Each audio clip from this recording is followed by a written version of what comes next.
Brian, very much.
You also can't stand there, sir. I'm sorry. We've got COVID rules in effect. Well, why can't I just stand here? Because we've implemented COVID rules for everyone's safety. That's been a rule of the Correspondents Association. I'm a board member, and so we're just trying to. I understand that the rules don't make any sense. I'm sorry, sir, but we've, as a community, agreed to abide by these, and we'd ask for your cooperation. I mean, it's really quite silly at this point. I will say that. It's not fair.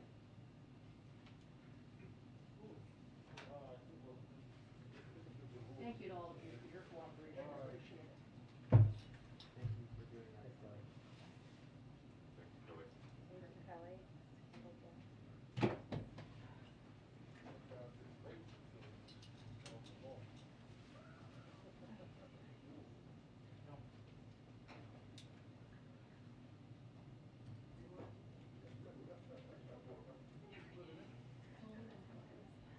Is it only Monday? Okay.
Hello, happy Monday. Okay, I just have 2 items for all of you at the top. During President Biden's first 11 months in office, American agricultural exports reached a record $160 billion, generating an estimated $342 billion in total economic output and supporting more than 1.2 million jobs here in the United States. While we're very proud of this historic progress, we know that agricultural exports could have increased even more, but for pandemic-induced supply chain challenges. For example, the Port of Oakland, which is underutilized, where other ports are, get most of the traffic. So the U.S. Department of Agriculture is partnering with the Port of Oakland to set up a new 25-acre pop-up site to make it easier for agricultural companies to fill empty shipping containers with commodities like American soybeans, dairy, and specialty crops such as nuts and fruit to ensure there can be more of these goods shipped out of that port. USDA and the Department of Transportation also continue to call on ocean carriers to mitigate disruptions to agricultural shippers by restoring full and fair service to the Port of Oakland, meaning they shouldn't bypass it. They should go there because there's going to be all these big shipping containers of agricultural goods. One other item before we get to your questions. Today, we released the first edition of our bipartisan infrastructure law guidebook to help state, local, tribal, and territorial governments access the benefits from the historic investments in our nation's infrastructure bill. The guidebook is a one-stop shop on the bipartisan infrastructure law and contains the most comprehensive information to date on the more than 375 programs included in the law. And our primary goal with this is to help our partners across the country know what to apply for, who to contact for help, and how to get ready to rebuild, especially for underserved and overburdened communities who may have more limited municipal capacity to navigate funding programs available. We've also published an accompanying data file that allows users to quickly sort programs funded under the law by fields like agency, amount, recipient, or program name to make it as easy as humanly possible. With that, Zeke. Thanks, Jen. I just want to start with tensions between Russia and Ukraine. We've heard in the last couple of days from some Ukrainian government officials minimizing or downplaying the imminence of a potential Russian invasion. There seems to be a disconnect between Washington and Kyiv here. And is there concerns in Washington that talking up the Russian threat is, in fact, weakening the Ukrainian government? Well, I can only speak for our intention and our responsibility. And we feel it's important to be open and candid about the threat from Russia. It's not just words, of course. You are seeing specifics that we've been laying out here, including over 100,000 troops on Ukraine's borders, amassed on the border with more troops and weaponry on the way. They've also been surging troops into Belarus, which our UN ambassador spoke about this morning, seeing about a surge of 5,000 troops in Belarus with plans for more in the coming weeks. We're also seeing Russia undertake efforts to destabilize Ukraine, including through a possible false flag operation. It's dangerous. We've been saying for more than a week that Russia could invade at any time. I would note, though, that our effort is to ensure we're informing the American public and the global community of the seriousness of this threat, even as we work with the Ukrainians, with the Europeans, to ensure we are not only preparing them and providing them supplies that they need, but standing up and making clear to the Russians what the consequences will be. So I can't speak to the motivation or the reasoning for the comments of Ukrainian leadership. I can only speak to what our efforts are here. And is there any discussion underway in Washington of providing sort of economic stabilization to the Ukrainian government to say try to deal with capital flight and other sort of domestic concerns as this sort of stalemate continues right now? Additional economic assistance beyond humanitarian assistance or other economic assistance we've provided? Yeah. I'm not aware of that, but I can check and see if there's more specifics from our team. On Capitol Hill, there is bipartisan legislation that seems to be coming through pretty quickly that would include potentially preemptive sanctions against Russia ahead of a potential invasion, further invasion.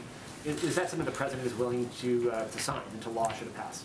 Well, we are working very closely with Congress on Ukraine and Russia and the tensions we're seeing build up at the border. We've briefed you on the number of conversations we've had, both in a classified and an unclassified format, and we've also had a range of conversations about this legislation. We certainly are encouraged by the fact that there is bipartisan discussions about how to hold Russia accountable, how to have a deterrent impact.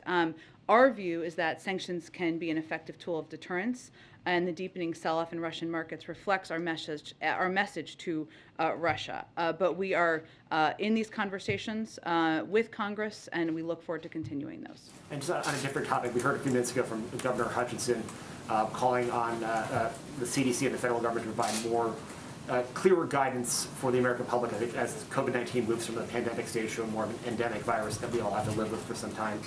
Can you speak a little bit how is that something that the president believes as well? And is there a disconnect between the White House's messaging for Americans that they should go about, take precautions, but they can go about their daily lives in the midst of this Omicron surge, particularly if they're vaccinated and boosted, but also the precautions that are taken because the president is the president, the distance between him and the governors, not going to dinner last night with the other governors, things like that sort. Well, I would say first there are a number of precautions that we have long taken from the White House and around the president and vice president, which I think is to be expected. He still participated in the event last night. The president's view, which I think you heard him speak to in his press conference just about 10 days ago, is that COVID and our efforts to address COVID are not going to exist in this current world we're living in now. This is not the new normal, what we're living in this moment. And that's important for the public to understand because right now we're seeing record hospitalizations.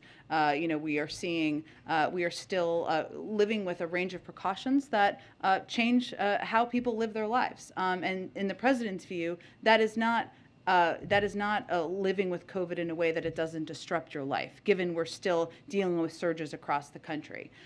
It is also true, as you heard him talk about, and this is where I don't think there's a disconnect. Maybe it's the use of words, that we have a range of tools that we did not have a year ago, right? And this is something we've obviously been in close discussion with governors about.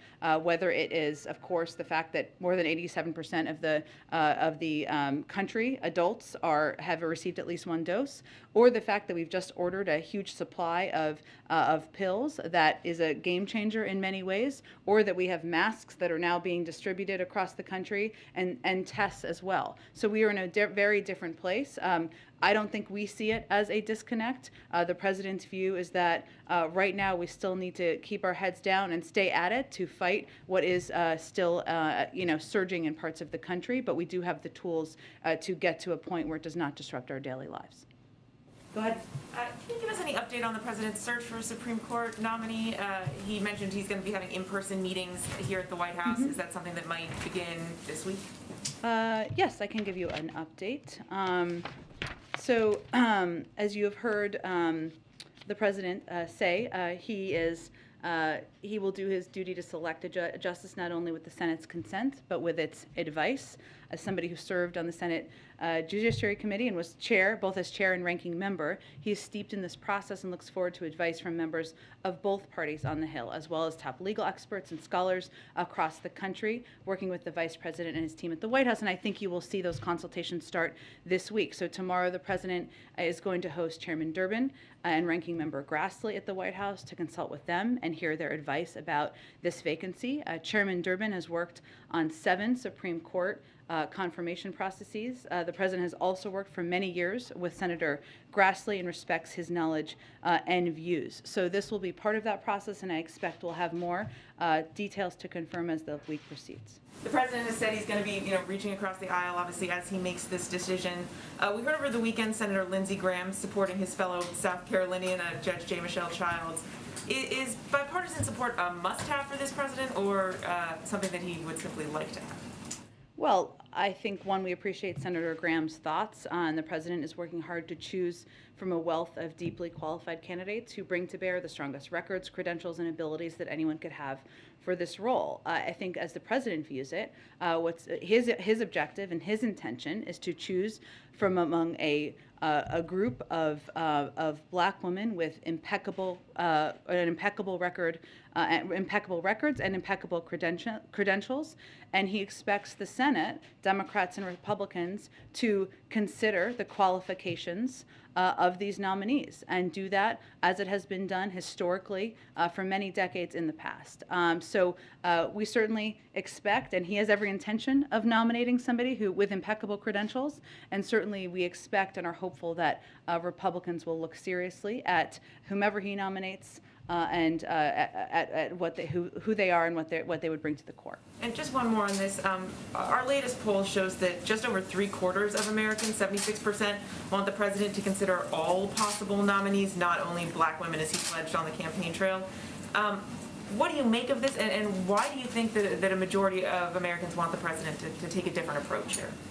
Well, again, what we can assure the American public of, wherever they fell on that poll, is that he will choose and nominate someone who has impeccable credentials and is eminently qualified to serve as a Supreme Court justice, and someone who is eminently qualified to serve in a lifetime appointment. He did make a promise to the country. That's certainly how he sees it, and he's going to work hard on this choice, seeking advice and counsel from, as I noted earlier, a range of leaders, of experts, and that's something that he is already pursuing this week. I would note that there's a long history here. President Reagan promised the country he would nominate the country's first woman to serve on the court, and he did so. Former President Trump also promised to choose a woman just over a year ago, and there was no such complaint from the voices on the right who are speaking out now. But the president's commitment is to deliver on the promise he made to the country, but there's no question in his mind that there is a wealth of qualified, talented black women to choose from in this to nominate. Go ahead. Can you talk a little more about the size of the pool of candidates that the president will be considering? We've heard a lot about a few names that are currently federal judges the president had appointed, but then we've seen some expanding lists. Could you quantify that to any degree? And are all of these women being actively considered for the vacancy, or might it also include future federal positions that the president would also have the power to appoint?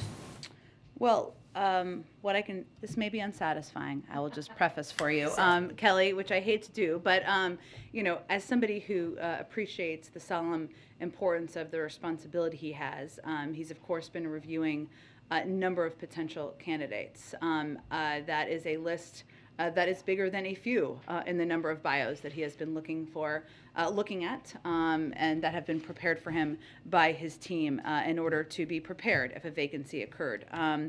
We don't think, and it is important to him to preserve the details of the process, and his intention is to, as you know, put forward a nominee next month. So this is not a many months long process. He is very focused on it and committed to it, but we're not going to get into details of names if we can avoid it, or details of numbers at this point in time. Often for this kind of process, there is a team appointed to work short-term inside the White House to be sort of a guide for that nominee. The term of art in Washington is Sherpa. Have you made any progress on that? We've been making progress and expect we'll have more to announce for all of you hopefully soon. And last question, do you think bipartisanship, the chance to get Republican votes, would be a factor that would weigh heavily on the president among those he would consider? I think the president is going to select a black woman who is qualified, who is prepared, who has impeccable experience to serve on the court.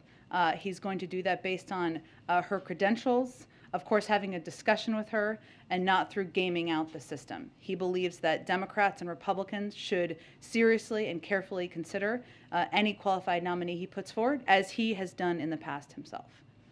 Go ahead. Oh, sorry, I'll come back to you, Jack. That's all right. Sorry, thank you. The members of the economic team have been sort of front-running the jobs number on Friday, saying that the figure could be wonky, of course, of all the Omicron cases we had during the sample period. I'm wondering what your expectation, or the White House's expectation for this report is, and in particular, we've had a lot of revisions of these reports in recent months. Do you think it's time to overhaul how the Department of Labor does this survey, the methodology, that kind of thing? I have no prediction or call for any changes to how the process is run, but what I can tell you is we're looking in preparation for the Friday jobs numbers. We'll get the monthly jobs report, of course, for January on Friday. The way the jobs numbers are calculated is every month is calculated every month is a little complicated, but there are some simple things here to understand that most people don't realize. If a worker was out sick during the week the survey was taken, because the data is taken over a week, and that is what the monthly jobs numbers is based on, and did not receive paid leave, they are counted as having lost their job. Now, that isn't an accurate depiction, and this is why I think you're asking the second question, of whether or not they were unemployed, but that's how it's calculated. Because Omicron was so highly transmissible, nearly 9 million people called out sick in early January when the jobs data was being collected, so during that same period of time. And the week the survey was taken, the week of January 12th, was at the height of the Omicron spike. So we just wanted to kind of prepare people to understand how the data is taken, what they're looking at, and what it is an assessment of. And as a result, the month's jobs report may show job losses, in large part because workers were out sick from Omicron at the point when it was peaking during the period when the week where the data was taken. May I follow up on Zeke's question Sure. in regards to the president's distancing in events? Is it fair for us to interpret that this is a precaution being taken given the caseloads we're seeing, in particular in DC, but other places? Is he taking more steps to not sit within 6 feet, for instance, of people than he had been previously? It's not a new precaution. We have had a process, and it may look different when people are sitting down, right? Because we don't do as many events with people seated versus standing. But when somebody has their mask off, we make a special effort because they're speaking to ensure that that spacing is adequate. Applies to the president and the vice president. For instance, other people spoke today, but we're shoulder to shoulder. So we're just wondering if there's a particular rule for the VP and president. I know that's a precaution we try to take around them. I can certainly see if there's more specifics of additional speakers. Finally, can you give us any update on the Build Back Better negotiations? Is that a fair word for them? Is that ongoing? Can you say whether the president has spoken recently with Senator Manchin or Senator Sinema? I'm not going to give any details on any conversations he's had, per our policy of trying to keep those conversations private. I will say that there is still a great deal of interest, passion, I might say, and advocacy on the Hill for moving forward with a Build Back Better agenda, because there's a recognition and understanding that it's long overdue for Congress to take steps to lower costs for childcare, lower costs for elder care, negotiate the price of prescription drugs, and ask higher income companies and Americans to pay more. Those are all also widely popular among the public. So right now, the point we're at is there's a lot of discussion among members, their staffs, committees. We're engaged in those as well about what big chunk, just to keep using the phrase, we can agree on moving forward. And of course, that would require 50 votes, but those conversations are always ongoing. Thank you. Oh, go ahead, Jackie. Thank you, Jen. Real quick on crime first. Sure. I wanted to ask about, there was your appearance on Pod Save America. There was a discussion of Fox's crime coverage. And one line has prompted some criticism from people. It was soft on crime consequences. What even is that? Were you speaking in your personal opinion, or is that at all a reflection of the priorities of this administration? Because the criticism is that it would reflect that crime is not a priority of this administration. Well, I encourage anyone to listen to the full context of the interview and the conversation. What I was speaking to was a chyron on Fox News, since you raised it, which suggested this administration is soft on crime with no basis, given we have had many conversations and back and forth with you and your colleagues about the prioritization of the president to ensure that we are working as close partners with leaders, whether it is Mayor Adams, who he's going to spend the day with on Thursday, or others in the country. And the facts speak for themselves. Well, this is what I was talking about in the interview for the full context. In the American Rescue Plan, there was additional funding to support local cops programs, something that every single Republican voted against. I said in that interview that I know they don't like it when we call that out. I'm going to keep calling that out because that's a fact. Also, President Biden has proposed a significant increase in funding for local cops programs in his budget, more than the prior president. That's a fact. So if those facts are uncomfortable, I'm sorry for people who feel they need to be critical, but the president has been a longtime advocate of addressing crime. He's never been for defunding the police. Our Department of Justice has increased funding, has put in place support for strike forces. And the other fact that is never talked about in these Fox packages, maybe in this one, is the fact that gun crime is a major driver of crime across the country. also a fact. So those are pieces, I think, in that moment I was speaking to. And again, we're about the facts here, and addressing crime is something that is a root of the president's agenda. Appreciate that. And then I want to move on to the DOJ. There is a letter from Tom Cotton today threatening to block the president's DOJ nominees over the Department of Justice allegedly denying 4 deputy U.S. Marshals legal defense in lawsuits stemming from the Portland riots. Is the White House aware of this, and can you give us any explanation for why that would be happening?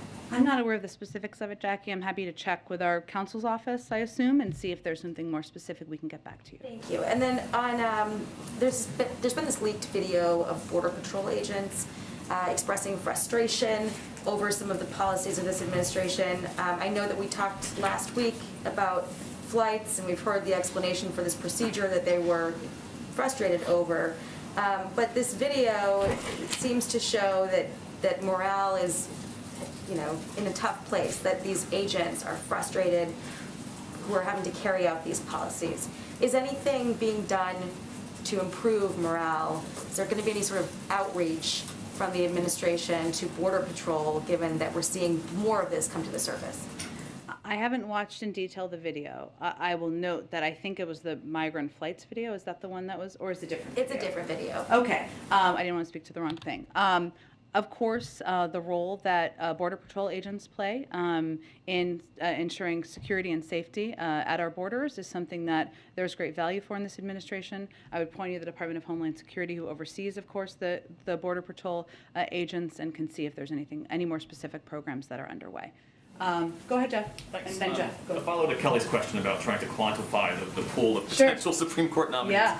A White House official told us late Friday that the reporting in some outlets that there were 3 primary contenders, that was incorrect. I wonder then, for our reporting, would it be more accurate to say a dozen, dozens plural, women under consideration? I understand your efforts. I appreciate them. I value them. But I can tell you that the president feels very strongly about ensuring we're protecting the process. What I was getting at with Kelly a little bit, but let me be a little more clear, is that the number of bios and information that the president has been reviewing was greater than the 3. Okay. On voting rights, what's the president's view on the early bipartisan talks around rewriting, reforming the Electoral Count Act? It doesn't go nearly as far as he'd wanted on voting rights, but there is perhaps new urgency given the former president's comments at that rally and in the statement where he appeared to admit to this scheme to overturn the election results of 2020. Sure. Well, let me speak to that first, and then I'll come around to the Electoral Count Act. So in terms of the former president, his actions represented a unique and existential threat to our democracy, as the president has said many times. But, his remarks this weekend, he defended the actions of his supporters who stormed the Capitol and brutally attacked the law enforcement officers protecting it. I think it's important to shout that out and call that out. He even attacked his own vice president for not, in his words, having overturned the election. And it's just a reminder of how unfit he is for office. And it's telling that even some of his closest allies have rejected those remarks as inappropriate in the days since. As it relates to the Electoral Count Act, as you noted, Jeff, in your question, it is not a replacement. And I think why we keep saying that is because we don't want anyone to suggest who supports it that it's a replacement for the John Lewis Voting Rights Act or other voting rights legislation that has important components of it that would provide a basic baseline and important protections for people across the country who are trying to exercise their fundamental right. We've been open to and a part of conversations about the Electoral Count Act. We've never been opposed to it. We just don't want it to be a replacement for. And lastly, at least 6 HBCUs received bomb threats today. Yeah. The FBI says it's aware of these threats and it's coordinated with the local law enforcement. Has the president been briefed, and do you have anything to say about it from the podium? I will say that these are certainly disturbing, and the White House is in touch with the interagency partners, including federal law enforcement leadership on this. We're relieved to hear that Howard and Bethune-Cookman universities have been given the all clear and will continue to monitor these reports. The president is aware. I don't believe he's received a formal briefing, but he is aware of these reports, and obviously, as you noted, law enforcement authorities would be running point. Go ahead, Jeff. Thank you, Jen. There was a UN Security Council meeting today. Yeah. Russia's ambassador at that meeting said that the West's assertion that Russia has amassed 100,000 troops on the border has not been confirmed. And China at that meeting also said that it did not view Russia's troops as a threat to Ukraine. Wondering about the White House's response to those two comments. Well, those are also the two countries that voted against the meeting proceeding, the only two, right? I would note that we have based the information we have provided to all of you on substantive reports out there, our own assessments, our own coordinated intelligence gathering with our partners on the ground. And those are assessments that are, as you know, Jeff, are also made by the Europeans. Now, again, Russia has the power. They are the aggressor here. They have the power and ability to de-escalate, to pull their troops back from the border, to not push more troops to Belarus, to take steps to de-escalate the situation on the ground. But we see with our own eyes. You have heard members of our defense team, our Secretary of Defense, as well as General Milley speak to this in very specific detail, as well as our UN ambassador this morning. It is not our preference to be having these conversations. We'd prefer there to be de-escalatory actions by the Russians. And China? Look, I think that I can't speak for the motivation of the Chinese. They can speak for that themselves. Obviously, we would encourage any country in the world to be part of an effort to de-escalate, to protect and respect the sovereignty of Ukraine, and to make clear that a global value is not allowing one country to invade and take land from another. Do you have any more details on your plan to impose sanctions on on the Kremlin's inner circle? Let me see, Jeff. I know there were some reports about that over the weekend. That has been, as it was back in 2014, as I think you probably remember, a part of what we have been considering. I can confirm we have developed specific sanctions packages for both Russian elites and their family members if Russia further invades Ukraine. These efforts are being pursued in coordination with allies and partners. The individuals we've identified are in or near the inner circle of the Kremlin and play a role in government decision-making, or at a minimum, complicit in the Kremlin's destabilizing behavior. Many of these individuals are particularly vulnerable targets because of their deepened financial ties with the West, meaning they would be hurt by sanctions that are tying them to Western financial systems. I would also note that this is just one piece of our effort to hit Russia from all angles, and this is when Jake Sullivan came here several weeks ago and talked about how this will be far above and beyond what we're considering 2014. A lot of what we did in 2014 was around individuals, right? And we're talking about major parts of the financial system. But there is a package. We have developed specific sanctions packages for both Russian elites and their family members. Go ahead. Thank you, Jen. Zooming out a bit on Ukraine Okay. more, does the president consider as a risk that the different simultaneous things going on right now? You've got North Korea upping its missile game. You've got the Taiwan Strait probably has never been more tense than it is now, and of course Ukraine. Does he fear that there's any link between these things? Not in some kind of coordinated master plan, but that at least one of those, each place is watching the other and will take its cues. And then maybe how Ukraine goes forward could provide a lesson to the other challenges that it's facing. Well, I would say, one, North Korea has been doing missile tests, dozens of them in prior administrations. And obviously we've spoken to it each time that has happened. The door to diplomacy remains open, and we have conveyed that clearly. We are very careful not to combine all of these pieces into one, because they are all different circumstances. There is also, if I flip it a little bit, I would say a clear value that we need to stand by, which is the belief of the United States and our NATO partners and other countries, of course, around the world, that you can't just stand by and accept one country trying to invade and take land from another country. And this is also about protecting the sovereignty of a country. And that is a value that's important to stand by as well. So as we are as the president and other members of our national security team are conveying that very clearly, privately and publicly, that's also sending a message to other countries around the world. If you look at what President Putin's stated objectives are, or his spokespeople, I guess I should say, he wants to divide the West. He wants to divide NATO. The opposite is happening. There's been more than 200 engagements with NATO countries. We are united.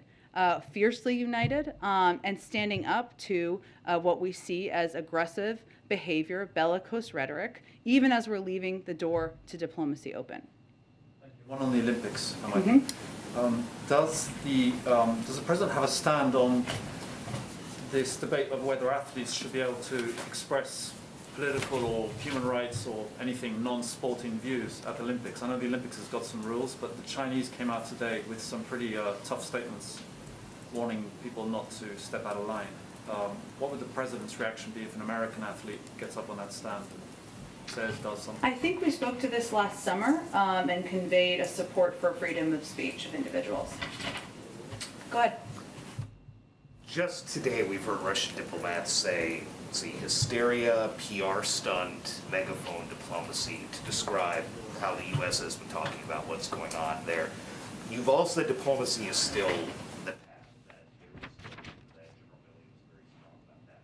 At what point do you decide Moscow is not interested in that, and that it will have to shift from the we really want to do this to clearly they're not paying attention at this point?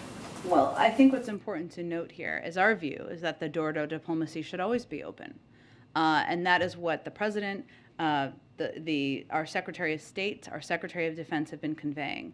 I think the State Department confirmed this morning that our Secretary of State will be talking with Foreign Minister Lavrov, I believe tomorrow. That would be a next step in our diplomatic efforts and engagements here.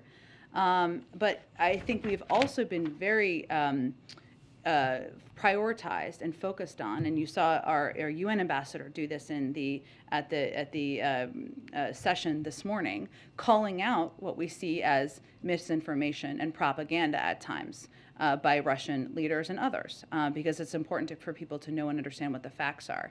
But regardless of what people's public rhetoric is, it's our view that the door to diplomacy should always be open. And ultimately, the question here is about what President Putin is going to do. So we're always going to keep that door open.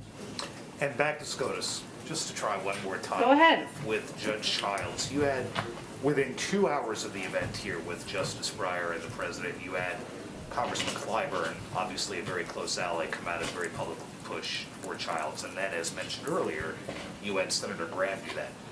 Hard to think of two opposite folks. The number 3 House Democrat, like the President, a former Judiciary Committee They are chairman. both from South Carolina, which may be a factor. Of course, with the state, but when you're talking about the bipartisan part of it, Yeah. how much weight might the president put on something like that, where you have, again, the number 3 House Democrat, you have a Lindsey Graham, uniting for one person to very publicly putting the pressure on almost immediately to kind of nudge him in that direction?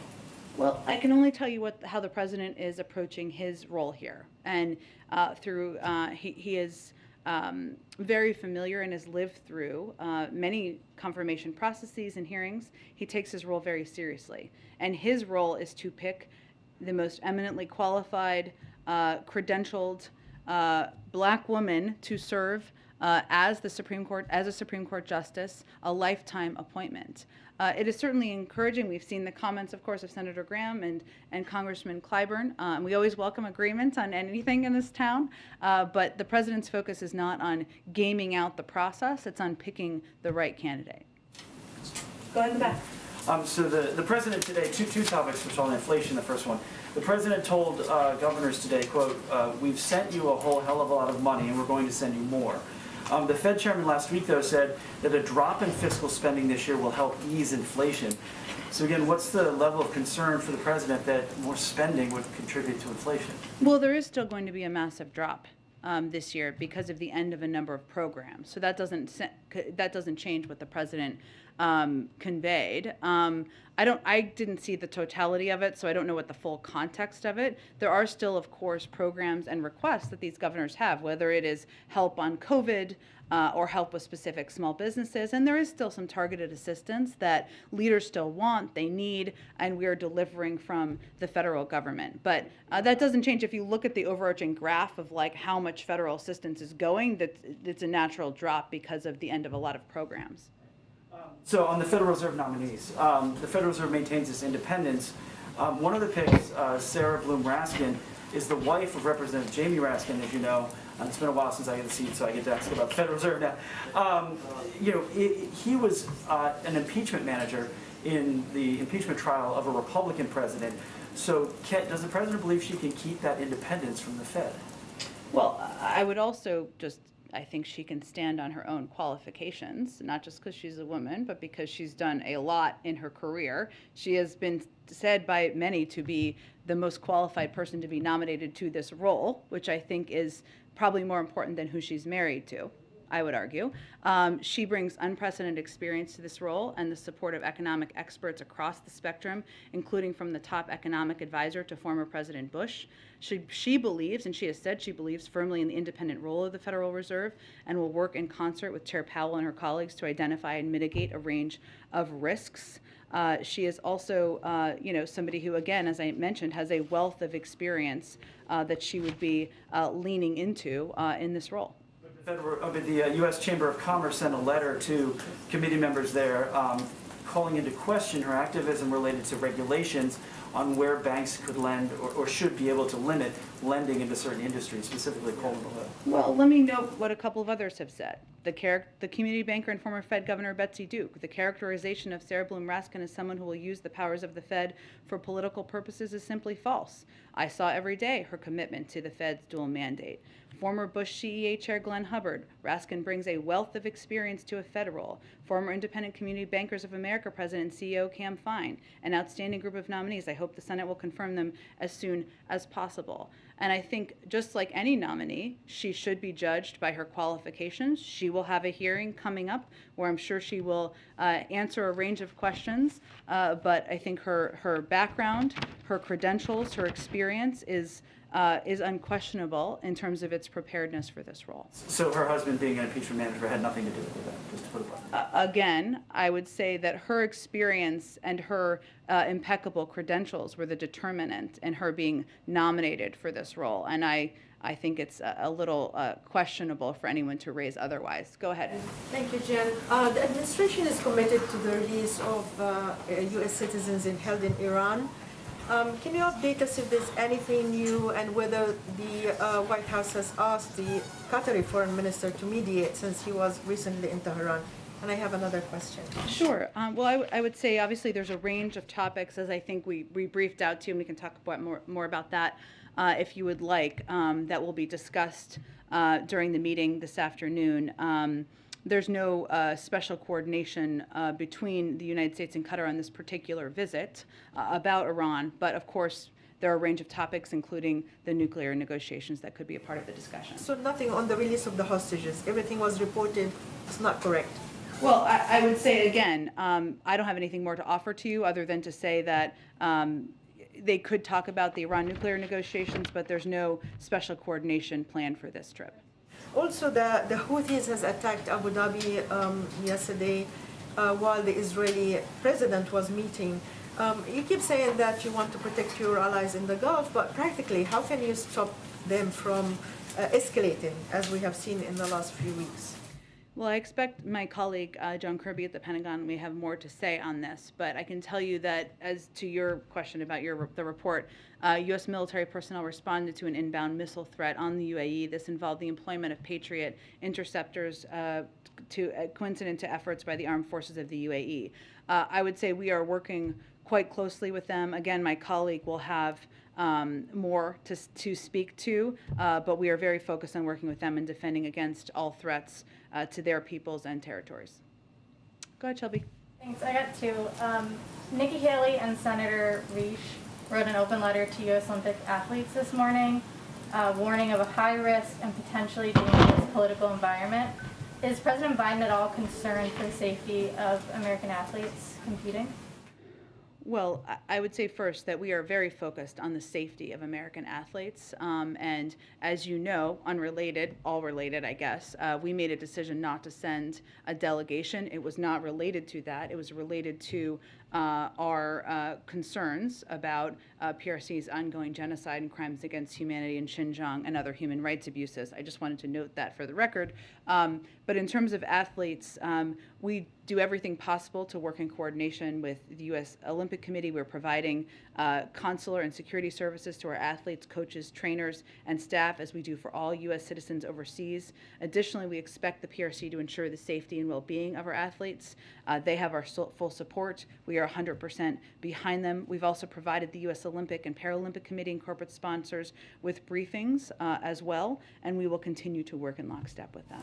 And then going back to crime, I know you noted the president is, not for defunding the police. He has initiatives on combating crime, but we are seeing crime surge in major cities. And the president's poll numbers on the topic, there was he had an approval rating on crime was at 36% in one December poll.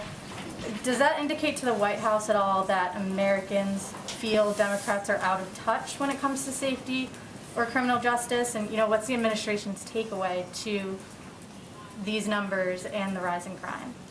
I think we all agree, or should agree, that violent crime is a serious problem. We actually saw a record jump in murders in 2020 under the former president, and there hasn't been new FBI nationwide data that has been released to date. There has been some city data, of course, which is important to focus on and talk about.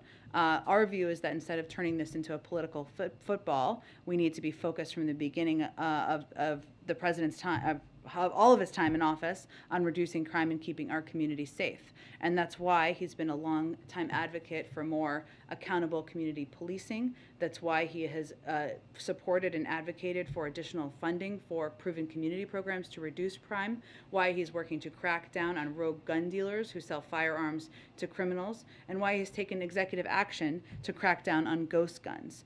So his objective is to work with Democrats, Republicans, mayors, local leaders to work to address what we've seen as increases in crime in some areas, but I would just note that nationwide there has been an increases in crime over the past few years. Go ahead. Oh, go ahead, I'm sorry, go ahead. Jen, the governors were just out at the stakes just a minute ago after meeting with the president. They said their biggest message to the president and the administration is they want flexibility in how they spend these monies. What can the administration do, or what are Which money, just for clarification? Infrastructure, and also COVID relief bills. They want more flexibility in how they can spend that. Sure. Well, I would say first on infrastructure, we just published this massive booklet with the intention of providing a bunch of guidance to governors, state and local electeds, communities about how they can apply for funding. It goes through different grant programs, so different programs work differently. Some of it, as I think we've noted in the past, has been against some of the most structurally challenged bridges, for example, which will take some time. But there are just different ranges of programs that come from different agencies. Obviously, if there are lead pipes in their state or communities or schools, those are things we're going to replace. That's pretty clear. But there is a lot of, hopefully, comprehensive information in this lengthy booklet about how, or book, it's a big book, about how to apply for grants, a follow-up for how to ask questions as they come up as needed. In terms of COVID relief funds, I mean, we have what I'd really have to dig into more specifics of what they're looking for. There have been areas of some flexibility in terms of how funding has been spent for schools or how funding has been spent for local community programs throughout the course of time, like through the American Rescue Plan and others. So I'd have to look at the greater context of what their exact issue is. Okay, and the final question, what is the federal government going to do to supply, or any supplies going to the Northeast states that just got hit by the blizzard? By the blizzard. So we work very closely with state, local leaders to respond to natural disasters, of course, including storms. Typically, those requests need to come first from governors in the states. I can check with FEMA and see if there's any specific request that has come in or what needs that have arisen in the days since the storm. I mean, days, it's not been that many days, but you get what I'm saying. We'll see if we can get more details to you after the briefing. Go ahead. On infrastructure, on the topic of this guidebook, I actually just did a report in the state I cover of California. Yeah. And there were a ton of questions about just the state portion, the formula fund portion. Yeah. That the state already knows is going to get committed. So many questions about how that's supposed to go out. Yeah. How does the White House plan to sort of oversee all of that distribution and sort of make sure that the money is having its intended effect? Sure. You mean to avoid waste, fraud, and abuse, or to? fraud and abuse, but given that states will have a lot of discretion on how these funds are spent, Yeah. just in terms of the ultimate outcome being sort of what was intended. Sure, through very close consultation. I mean, you saw the president have a meeting with his infrastructure task force on the day of his one-year anniversary. That shows how important the implementation of this bill is to the president. The objective, that what we were trying to do with the publication of this book, is to provide clear criteria as a baseline, obviously to build questions off of and to have follow-ups.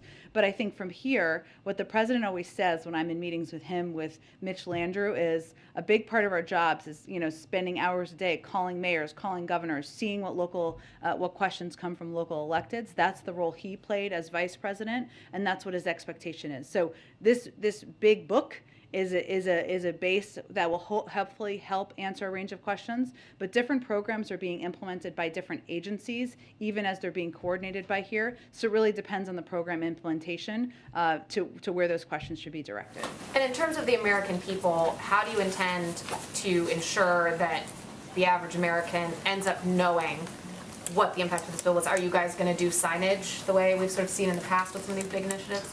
I think there will be some branding around the infrastructure implementation that the American people should be able to see. And lastly, it's still up in the air, but in California, there's sort of a push to get a single payer health plan across the state. Is that something that you think the federal government could end up being able to interface with, and something that, if California were to proceed, you guys would welcome? In terms of interface, in what way? That if the state were to implement this sort of single payer plan, that would work with everything else you guys have in the healthcare ecosystem. We would, of course, work to coordinate with any state, but I don't have any more details at this point in time. We'll wait to see what they do. Thanks, everyone. Thanks, Stephanie.